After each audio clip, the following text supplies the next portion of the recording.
Hey everyone, I'm Niranjani Manoharan and I've been leading quality and test automation efforts for over a decade and currently at Lyft. As many of you, I started out as an individual contributor in the quality space and eventually moved into leadership roles, working for several high-growth startups. Today, I will be sharing my thoughts on how cultivating leadership skills could empower a quality engineer. Early on in my career, my mentors always told me that hard work can bring you academic success, but in the corporate world, you also need to put in smart work to be successful. What I mean by smart work is that it is a combination of technical and other soft skills, basically like leadership qualities that help propel your career. It is such a broad topic and there is so much to cover, but for the scope of this session, let's focus on a couple of those traits. Now, who is a leader? If you keep your eyes peeled out for who's engaging in team meetings to help lead the discussion, who's generating innovative ideas and developing plans to execute them, who's commanding the respect and loyalty of the team despite not having the formal job title, I would define the people with these traits as leaders. I'm going to talk about a couple of key qualities that would help succeed and grow in your career. Number 1, influencing without authority. And number 2, making data-driven decisions. You don't need to be a manager or have a team of your own to develop or exhibit these skills. Let me share a quick example. Imagine you're a new hire at a company and you're trying to get ramped up, but you keep hitting roadblocks like access issues and not knowing who's leading specific projects, etc. There are different ways to address the situation. You can crib and rant all you want and escalate the issue to your manager, and eventually they'll help resolve those issues. Or you could figure it out yourself by reaching out to the right people. Now, how do you do that? You be your own leader. If there was no concept of manager and each person was responsible for their own issues, you would ideally start reaching out to people in your team and they would eventually redirect you to someone else, and finally you find the right person to help resolve your issue. This is a classic example of influencing without authority, and it speaks volumes to your attitude and ability to get out of a situation without seeking your manager's help, and could potentially put you on the map to carve out your own leadership path. This reminds me of an interesting quote by Dwight Eisenhower.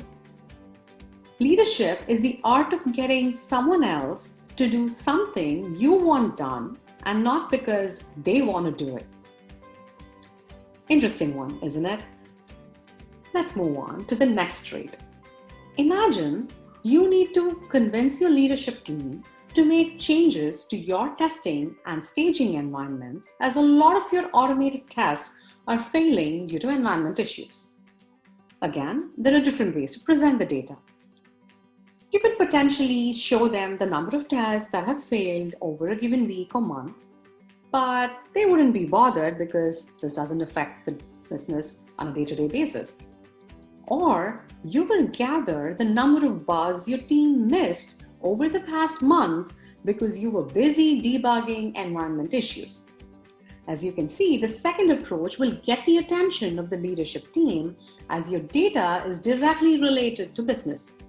Representing the right kind of data to the right person is critical to help move the quality needle.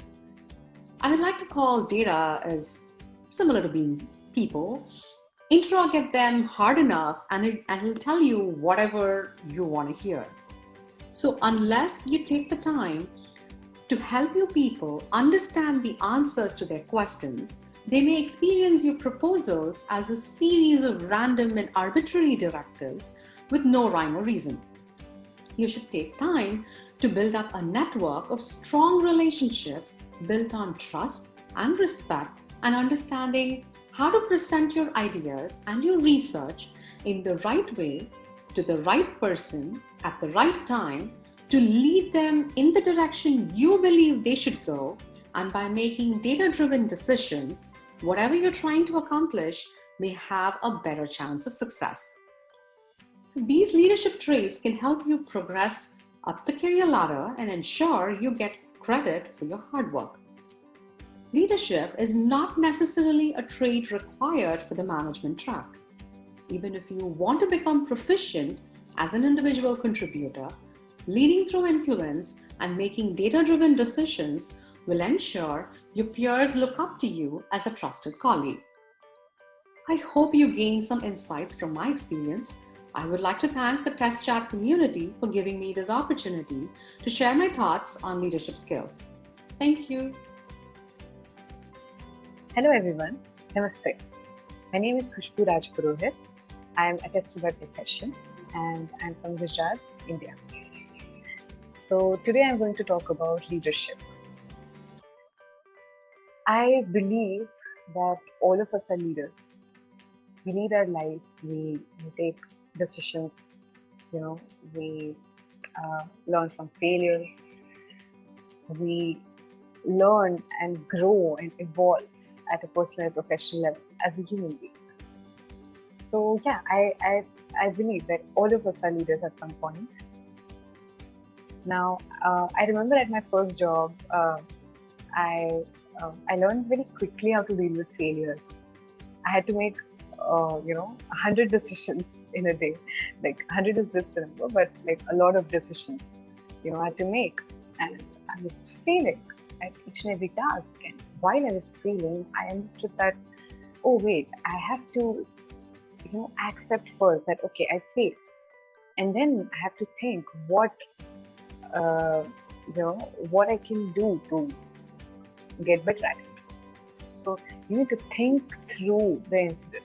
And for you, in order to think through the incident, you need to accept that you failed, right? So that's one thing that I've learned at my first job. And also, when you're working with a team, you don't have to necessarily know everything about the concept that you're working on, the product or the service that you're working on. When you're leading the team, what you can do is you can be curious. Just be curious and try to empathize with people so that you understand their perspective, and you also make them understand your perspective. Once you empathize and stay curious, you gain knowledge. You also give knowledge to people, and they also try to open up in front of you. So empathy is something that I've practiced, and I've been very grateful for this quality. So yeah, empathize and try to stay humble. And it becomes very important, when leading a team, it becomes very important that you bring all the things and people together, so that and for that one purpose, one common purpose that you all are working for. And so yeah, this is what I've learned about leadership so far. And for the people who are not, for the testers or for the developers or whoever, whoever like the freshers, basically, I want to say something that for them, that you don't need a title or need a role to be given to practice leadership. You can start doing it now. You don't have to necessarily wait for that opportunity. It comes naturally, I believe. And whatever your perspective is, put in front of the people. Try to communicate well, try to empathize, try to stay curious. And this will try learning from your failures as well. So, and making 100 decisions in a day is quite a good thing.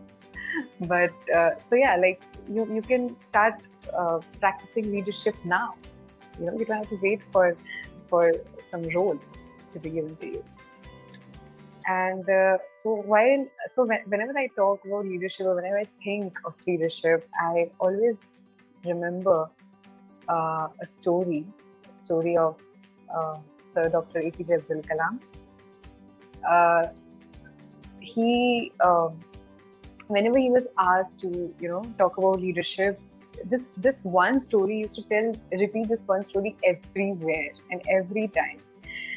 So it was 1979, and ISRO was about to launch its first satellite in the orbit. The satellite name is Rohini, and 8 minutes before the launch, computer said all systems are good. 4 minutes before the launch, computer said, "Oh, we'll have to abort the mission." Now, Dr. Kalam had to make a decision whether to go ahead with a manual launch. So he talks with a team of engineers and scientists, and everyone, says that, okay, we're good to go. There won't be any problem. We can go ahead with the manual launch. And Dr. Kalam, gives a green flag to go ahead for the launch. And the mission failed. The rocket fails at the second stage firing. At that time, same day, Dr. Satish Dhawan, who was the chairman of ISRO at that time, he asks Dr. Kalam to come along with him and to attend a press conference. And Dr. Kalam was very afraid, and he was like, "Oh, I'll have to face a lot of questions from the media." And Dr. Satish Dhawan comforts him and says that, "You don't have to worry, just come along with him, I'll take care." And when they reach there, they get so many questions. They're being asked so many questions, critical questions, that 20 crores went to Bay of Bengal and that. So Dr. Satish Dhawan at that time says that, yes, we failed. The team failed, but we'll launch the satellite in a year and it'll be successful. And guess what? 1980, ISRO launches the first satellite in the orbit successfully. And at that time, Satish Dhawan was not, he was not bothered. He was so he tells Dr. Kalam that, okay, you can go ahead and handle the press conference. I'm not, you can do it very well. You don't need me. So this teaches us that, when it comes to failures, as a leader, you should always stand with your team, no matter what. Well, success can be handled really well. It's easy. But failures is something that, the leader needs to stand with the team and, instead of pointing fingers, they should think of, okay, what's next? How and when are we going to get this thing done next? So yeah, this is a story that is very close to my heart. And by this, I end my session. Thank you so much for listening to me, and I hope you all take care. Keep smiling, stay happy. Bye-bye.